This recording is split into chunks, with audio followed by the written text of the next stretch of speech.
Hi everyone, so in this video we're going to recap how the particles are arranged in a solid, a liquid and a gas, and then we're going to talk a wee bit about what happens during a change of state, so when a substance changes from being a solid to a liquid or a liquid to a gas. So in our lesson yesterday we looked at how these particles were arranged. So in a solid the particles are really close together, they're in a fixed position, they vibrate, and the solid is really tough to squish or to squash. Remember, we looked at that in the video. In a liquid then, so the difference here is that the particles are a bit further apart.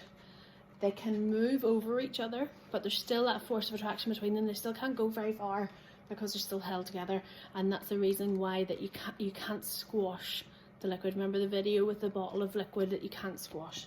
And then in a gas, the particles are much further apart, they're moving in all directions, and it's easy to squash because look at all the space in between the particles here in a gas.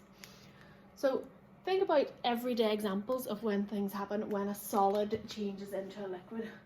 So think about an ice cube or your ice cream, or when you heat up some chocolate, it changes. You can change your ice or your ice cream from its solid into a liquid, and that change of state, you probably know this answer from primary school, is called melting.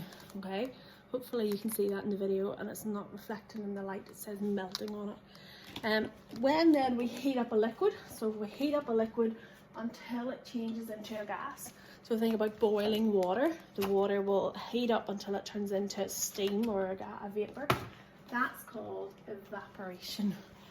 Okay, so melting is when something changes from a solid to a liquid, and evaporation is when something changes from a liquid to a gas.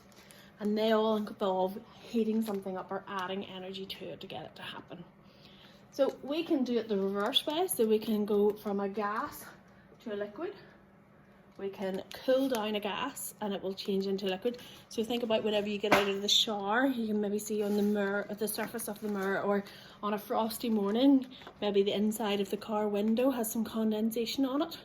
So when a liquid or when water vapor cools down and forms a gas, it's called condensation. Hopefully that's a word that you've all heard before. And then when we change a liquid into a solid, so think about putting some liquid water into the freezer to make an ice cube. If we cool the liquid down, it will form a solid. And changing from a liquid to solid is called freezing. Okay, so that's our changes of states. There's 4 changes of states for our different gases or substances.